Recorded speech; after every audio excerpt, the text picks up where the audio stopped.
Hello everyone, সবাইকে সোনামণি learning সেন্টারে স্বাগত। আজকের ভিডিওতে আমি নিয়ে এসেছি রায় ও মার্টিন প্রশ্ন বিচিত্রার ষষ্ঠ শ্রেণীর পরিবেশ ও বিজ্ঞানের মডেল সেট 9। এর আগে আমি অনেকগুলো সেট করিয়েছি, তোমরা দেখোনি, ভিডিও ডিসক্রিপশন বক্সে লিঙ্ক থাকবে, সেখান থেকে দেখে নিও। তাহলে চলো শুরু করা যাক আজকের পর্বটি। মডেল সেট 9 একের দাগে বলেছে সঠিক উত্তরটি নির্বাচন করো।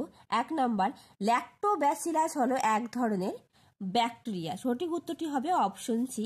ল্যাক্টোব্যাসিলাস হলো এক ধরনের ব্যাকটেরিয়া যেটা হচ্ছে দই তৈরিতে অণুজীব হিসাবে সাহায্য করে থাকে।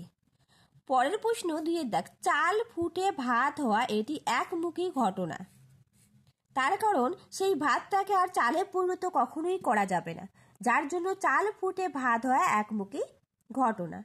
পরের প্রশ্ন 3 এর দাগ, ম্যালথিয়ন একটি কীটনাশক। ম্যালথিয়ন একটি কীটনাশক, ডিডিটি একটি কীটনাশক।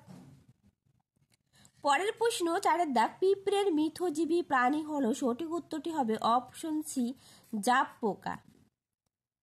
পরের প্রশ্ন 5 এর দাগ, কোনটি ভৌত পরিবর্তন? উত্তর হবে বরফ গলে যাওয়া ভৌত পরিবর্তন। তার কারণ বরফ গলে জল হয়ে যাওয়া, আবার সেই জলটাকে বরফে পরিণত করা যাবে, এই জন্য বরফ গলে যাওয়া একটি ভৌত পরিবর্তন। পরের প্রশ্ন 6 এর দাগ, বালি ও লোহা চূড়ের মিশ্রণ থেকে লোহা চূড়কে আলাদা করা যায়। সঠিক উত্তরটি হবে অপশন সি, চুম্বকের সাহায্যে। চুম্বকের সাহায্যে সেই লোহাগুলোকে আলাদা করা যাবে বালিচূড় থেকে। পরের প্রশ্ন 7 এর দাগ, বাতাস হলো একটি মিশ্র পদার্থ। বাতাস, জল, দুধ এগুলো মিশ্র পদার্থ। পরের প্রশ্ন 8 এর দাগ, তরল ধাতু হলো। সঠিক উত্তরটি হবে অপশন বি, পারদ। পরের প্রশ্ন 9 এর দাগ, মানুষের দৃষ্টিশক্তি ভালো রাখতে সাহায্য করে। সঠিক উত্তরটি হবে option A, vitamin A. Vitamin A এর অভাবে রাতকানা রোগ হয়ে থাকে। পরের প্রশ্ন 10 এর দাগ, সোডিয়ামের চিহ্ন হলো। সঠিক উত্তরটি হবে অপশন বি, Na। সোডিয়ামের চিহ্ন হলো Na।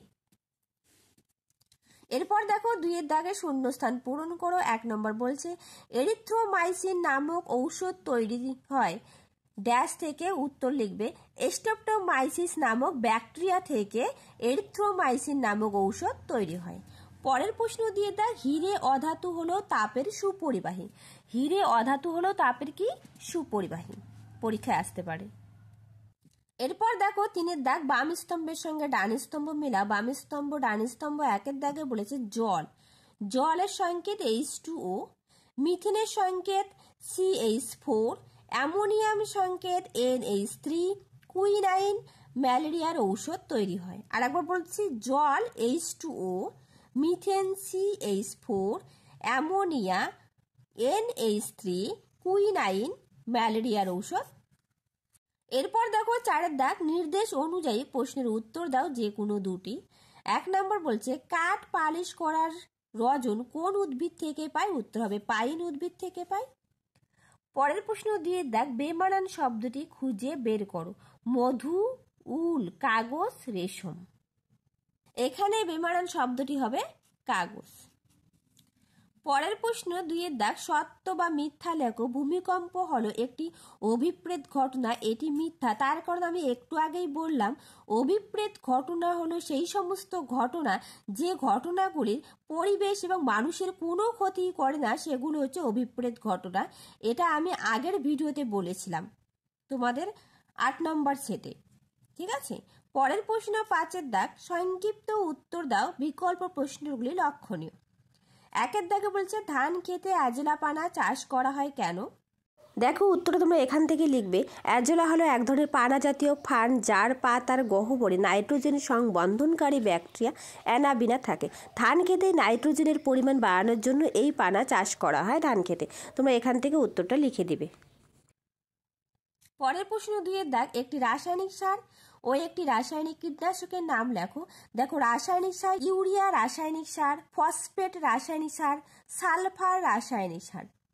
কার্বারিল কীটনাশক, ডিডিটি কীটনাশক, ম্যালথিয়ন কীটনাশক। আমি অনেকগুলো বলে দিলাম, তোমরা পারলে প্রত্যেকটাই নোট ডাউন করবে। পরের প্রশ্ন 3 এর দাগ, রাসায়নিক পরিবর্তন কাকে বলে? উদাহরণ দাও। চলো এই উত্তরটা দেখে নেওয়া যাক। দেখো, যে ঘটনার মূল পদার্থটা ফিরে পাওয়া যায় সেটি ভৌত পরিবর্তন, আর যে ক্ষেত্রে তার মূল গঠন ও ধর্ম বা বৈশিষ্ট্য পাল্টে যায় সেটা রাসায়নিক পরিবর্তন। একটু মনে রাখবে, যে ঘটনার মধ্যে ধর্ম, বৈশিষ্ট্য, গঠন সমস্ত কিছুই পাল্টে যায় সেটা হচ্ছে রাসায়নিক পরিবর্তন। দেখো, এই উত্তরটা তোমাদের বইয়ের 31 নম্বর পেজের মধ্যে রয়েছে। তোমরা প্রত্যেকেই টেক্সট বই খুব ভালো করে পড়বে। টেক্সট বইয়ের কোনো বিকল্প নেই, বারবার বলছি। এরপর দেখো 4 দাগ, মিথজীবিতা কাকে বলে? দেখো উত্তর, এটা তোমাদের টেক্সট বই থেকে আমি দেখিয়ে দিচ্ছি। প্রকৃতিতে দেখা যায় এইভাবে দুটো জীব একে অপরকে সাহায্য করে বেঁচে আছে। আবার এই ধরনের সম্পর্ক অনেক সময় এমনও দেখা যায় দুটো জীবের এই ধরনের সম্পর্ক কেবল একটা জীবই উপকার পাচ্ছে, অন্যজন উপকার বা অপকার কিছুই হচ্ছে না। প্রকৃতিতে এই ধরনের সম্পর্ক যেখানে 2 বা তার বেশি জীব একে অপরকে সাহায্য করে বেঁচে থাকে সেটাই হলো মিথজীবিতা। সাগর কুসুম ও ক্লাউন মাছের মিথজীবিতা সম্পর্কে লেখো। দেখো উত্তর, সাগর কুসুম ক্লাউন মাছ থাকে সাগর কুসুমের সঙ্গে। সে সাগর কুসুমের শত্রু, যেমন বাটারফ্লাই মাছকে তাড়িয়ে দেয়। আর সাগর কুসুমের খাবারে পড়ে থাকা অংশের ভাগ পায় ক্লাউন মাছ। আবার অনেক সময় ক্লাউন মাছকে তাড়া করে আসা প্রাণীরা সাগর কুসুমের শিকার হয়। এইটুকু খুব সুন্দর করে লিখবে তোমাদের টেক্সট বই থেকে। পরের প্রশ্ন 5 দাগ, ধাতু ও অধাতুর 3টি পার্থক্য লেখো। এই প্রশ্নটা খুবই ইম্পর্টেন্ট, পরীক্ষা আসার খুব সম্ভাবনা রয়েছে। দেখো, ধাতু অধাতুর পার্থক্য, এখান থেকে তোমরা 3টা পার্থক্য লিখে দেবে। একে লিখবে ভৌত অবস্থা, এরা সাধারণত অবস্থায় কঠিন হয়। ব্যতিক্রম পারদ তরল ধাতু। আর অধাতু, এরা সাধারণত অবস্থায় তরল গ্যাসীয় হয়। ব্যতিক্রম আয়োডিন কঠিন অধাতু। দৃঢ়তা, ধাতুগুলি সাধারণত দৃঢ়, শক্ত ও ওজনে ভারী হয়। অধাতুগুলি কঠিন, ভঙ্গুর, হালকা ও নমনীয় হয়ে থাকে। তারপর লিখবে তাপ তড়িতের পরিবাহিতা। ধাতু সাধারণত তাপ ও তড়িতে সুপরিবাহী, অধাতু সাধারণত তাপ ও তড়িতের কুপরিবাহী। এই 3টা তোমরা খুব সুন্দর করে মুখস্থ করবে।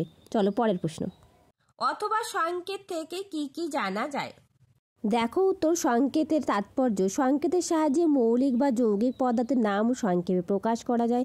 যেমন অক্সিজেন দ্বারা মৌলিক পদার্থ অক্সিজেনকে বোঝায়। কার্বন ডাই অক্সাইড CO2 দ্বারা যৌগিক পদার্থ কার্বন ডাই অক্সাইডকে বোঝায়। 2 সংকেত দ্বারা মৌলিক বা যৌগিক পদার্থের একটি অণুকে বোঝায়। যেমন CO2 সংকেত দ্বারা কার্বন ডাই অক্সাইডের একটি অণুকে বোঝায়। তারপর 3 নাম্বার, সংকেতের সাহায্যে পদার্থের একটি অণু কোন কোন মৌল দ্বারা গঠিত তা জানা যায়। তোমরা এই 3টা পয়েন্ট লিখে দেবে, ঠিক আছে? চলো পরের প্রশ্ন 6 দেখ, লোহা ও জল দুটি বিশুদ্ধ পদার্থ হলেও তারা কি একই রকম পদার্থ? যুক্তি দাও। দেখো উত্তর, লোহা প্রকৃতিপক্ষে মৌলিক পদার্থ, কারণ লোহাকে বিশ্লেষণ করে লোহা ছাড়া অন্য কোনো পদার্থ পাওয়া যায় না। কিন্তু জল প্রকৃতিপক্ষে যৌগিক পদার্থ, কারণ জলকে বিশ্লেষণ করলে হাইড্রোজেন গ্যাস, অক্সিজেন গ্যাস পাওয়া যায়। তাই উভয়ই বিশুদ্ধ পদার্থ হলেও তারা একই রকম পদার্থ নয়। ভেরি ভেরি ইম্পর্টেন্ট প্রশ্নটা।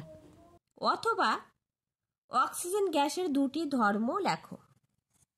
দেখো, এটি তোমাদের টেক্সট বইয়ে রয়েছে, খুব সুন্দর করে দেওয়া। অক্সিজেনের ধর্ম, অক্সিজেন বর্ণহীন, গন্ধহীন, গ্যাসীয় পদার্থ, বাতাসের চেয়ে সামান্য ভারী। অক্সিজেন কোনো কিছুকে জ্বলতে সাহায্য করে কিন্তু নিজে জ্বলে না। এই দুটো ধর্ম তোমরা লিখে দেবে।